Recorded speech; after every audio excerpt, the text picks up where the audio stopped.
الحمد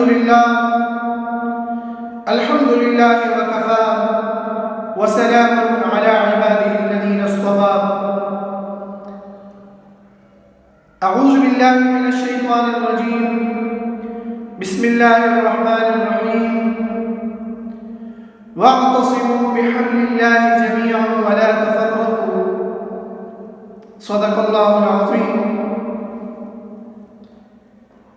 میرے بھائیوں دوستو، آج کل کے حالات آپ حضرات کے سامنے ہیں کہ کوئی بندہ کسی دوسرے بندے کی پرواہ نہیں کرتا. نفسا نفسی کا عالم ہے. اگر کوئی انسان اپنے آپ کو معاشرے کی گندگیوں سے اور جھگڑوں فساد سے بچانا چاہتا ہے تو وہ اپنے لیے تدبیر بنا کر بچ سکتا ہے، کوئی اس کو بچانے والا نہیں. لہذا آپ کسی بھی قسم، کسی بھی طرح، کسی بھی چیز میں، کسی بھی ادارے میں آپ ہیں اور آپ نے ایک اقدام کرنا ہے تو وہ آپ نے خود ہی اپنے لیے کرنا ہے. کیونکہ وہ دور چلا گیا کہ پڑوسی آپ کا پوچھے گا، بھائی آپ کا پوچھے گا، یا کوئی اور عزیز دوست وغیرہ آپ کے پوچھنے کے لیے آئے گا، بلکہ یہ ایک نفسا نفسی کا عالم ہے. لوگ قتل و غارت، خون ریزی کے لیے بہانہ ڈھونڈتے ہیں. اللہ رب العالمین نے ان بنی آدم کو کیا فرمایا کہ وَاعْتَصِمُوا بِحَبْلِ اللَّهِ جَمِيعًا وَلَا تَفَرَّقُوا. تم اللہ کے رسی کو مضبوطی سے تامے رکھو اور تفرقہ بازی نہ کرو. لیکن آج کل سب لوگ تفرقہ بازی کے اوپر چل رہے ہیں. نہ تو کوئی یہ سمجھتا ہے کہ بھائی یہ بڑا ہے، اس کی تعظیم کرو، نہ کوئی یہ سمجھتا ہے کہ یہ مجھ سے چھوٹا ہے، اس کے اوپر شفقت کرو.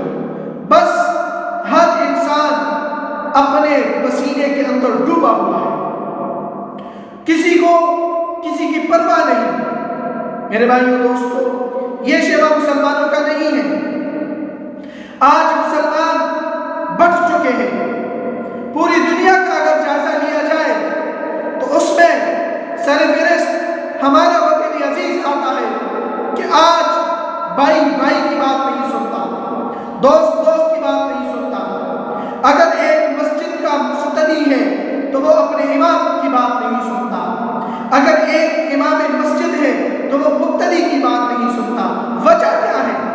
وجہ یہ ہے کہ ہم نے اللہ تعالیٰ کی رسی کو چھوڑ دیا ہے، ہم نے اس حبل کو چھوڑ دیا ہے. وہ کیا ہے؟ وہ کلام اللہ ہے. کلام اللہ ہمیں کیا حکم دیتا ہے؟ اسی کلام میں ہے کنتم خیر امت اخرجت للناس تأمرون بالمعروف وتنہون عن المنکر وتؤمنون باللہ، کہ تم بہترین امت ہو، لوگوں کی نفع رسانی کے لیے نکالی گئی ہو، اچھی باتوں کی تنقید کرتے ہو، برے کاموں سے لوگوں کو منع کرتے ہو، اور تم خود بھی ایمان کے صفت کے ساتھ متصف ہو. لیکن ہم نے ان چیزوں کو پس پش ڈال دیا ہے. آج اگر کوئی سیاسی پارٹی ہے، ایک بندہ اس کا فین ہے تو وہ اس کے خلاف کوئی بات سننے کے لیے تیار نہیں.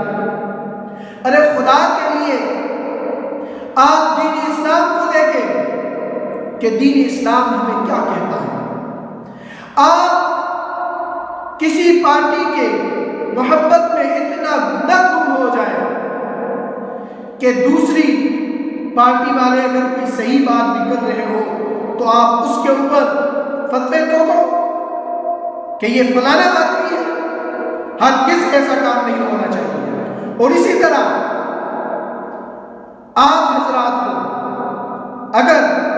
کوئی اس طرح کا بندہ ہے کہ وہ اپنے لیڈر کی محبت میں اس قدر ڈوبا ہوا ہے کہ وہ اسلام کی بات ہی نہیں سننا چاہتا، تو یہ ہمارے لیے ڈوب مرنے کا مقام ہے۔ کہیں تو نسلوں کے اوپر فساد ہو رہا ہے، کہیں رنگ کے اوپر فساد ہو رہا ہے، کہیں زبان کے اوپر فساد ہو رہا ہے۔ بھائی آپ فلانے زبان کے ہیں، ہماری یہ زبان ہے، ہم آپ کے ساتھ تعلقات کا بائیکاٹ کرتے ہیں۔ یہ آپ گورے ہیں ہم کالے ہیں، یا ہم کالے ہیں آپ گورے ہیں، ان چیزوں سے اپنے آپ کو بچائیے، مسلمان بن جائیے۔ امام غزالی رحمۃ اللہ علیہ فرماتے ہیں کہ ایک اشرف المخلوقات ہے، ایک حیوانات ہے۔ انسان کو چاہیے کہ وہ اشرف المخلوق بنے، لیکن اگر وہ یہ نہیں بنتا تو پھر حیوانات کی 3 قسمیں ہیں۔ ایک قسم وہ ہے کہ وہ لوگوں کو نفع ہی نفع پہنچاتا ہے، دوسری قسم وہ ہے کہ وہ لوگوں کو نہ نفع پہنچاتا ہے نہ نقصان پہنچاتا ہے، تیسرا قسم وہ ہے کہ وہ لوگوں کو سراسر نقصان ہی پہنچاتا ہے۔ وہ کون کون سے ہیں؟